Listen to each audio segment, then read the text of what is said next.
Avi, I think you know, as always, amazing. And it's not just a drasha, it's actually real life. I think that we all understand the situations that actually happen on the ground are really challenging. And I think that having Reb Avi in the forefront of it is very helpful. You know, giving speeches is easy, but then when things happen on the ground and you see just precisely how challenging it is, it's really good to have someone that you can turn to and who's got that expertise, and you know, it's a real bracha. I want to just mention that, you know, the nakuda over here is, some people think that the goal is, you know, just let your kid do whatever they want. If they want to get a tattoo, sure. If they want to go get drugs, sure, go get drugs. Whatever you want is fine. And it's exactly the opposite of that. The whole mahalach over here is really that that a child needs you know, this time of year, it's a whole avodah. This is Ponecha Hashem Avakesh, to look for a communistic relationship with Hashem. So we have an external relationship with each other, and the premise of ourselves is never really activated. And what happens is, you know, there's certain things that transform and activate the premise. One of them is tzedakah. Tanya says, tzedek in front of the halach, and tzedakah gets the premise to be mahalach. When you give tzedakah, it's like everyone else is making money, and you're giving away money, that's activating premise.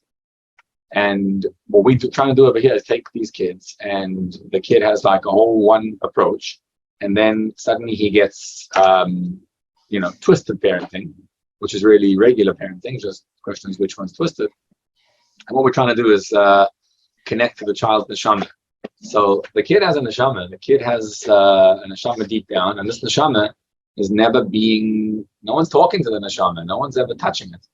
And the whole avodah is, you wake up in the morning and you look at the kid and you are like, oh my gosh, like, where did this come from? Like, why are you behaving this way? Why are you dressing, not dressing? Why are you, you know, talking this way, etc., etc.? And all the kid gets is this external way of relating.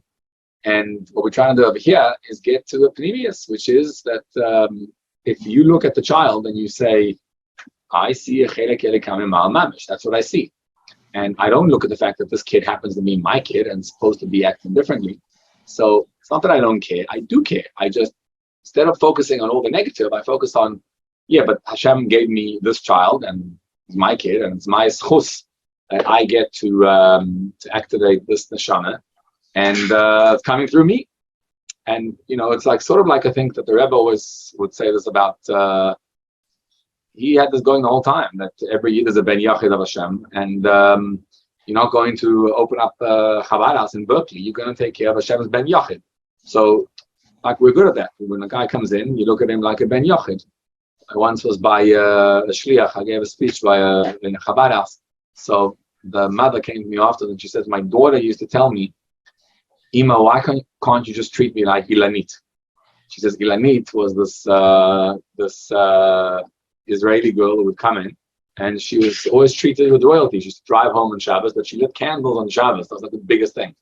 And Ilanit slowly and gradually became very close. He became, you know, close to being from even. And she says, me, I always used to get over the head. Why am I not this? Why am I not that? Why am I not that?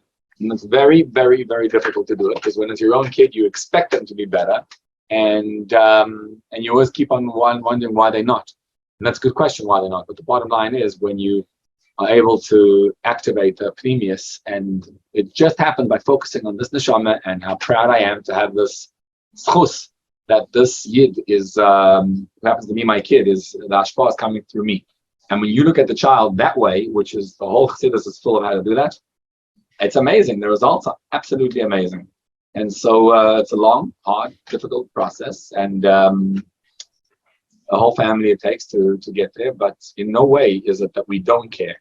It's that we don't look at the chitzonius, we're just looking at the previous, and when we activate the previous, we get beautiful results. So I want to wish you all a tremendous amount of hatzlacha, because you're going to need it, a lot of it. It's not easy. And shkoyach to Reb Avi for taking this on. And the Amos was a help from them. We should see It's the right time of year, so Hashem should help. We should see brachas. And I think this process allows us more than anyone else to become chassidim. You want to become a chassid, you're one of these kids, and you'll see you become a chassid more than anyone else. And you gain the most.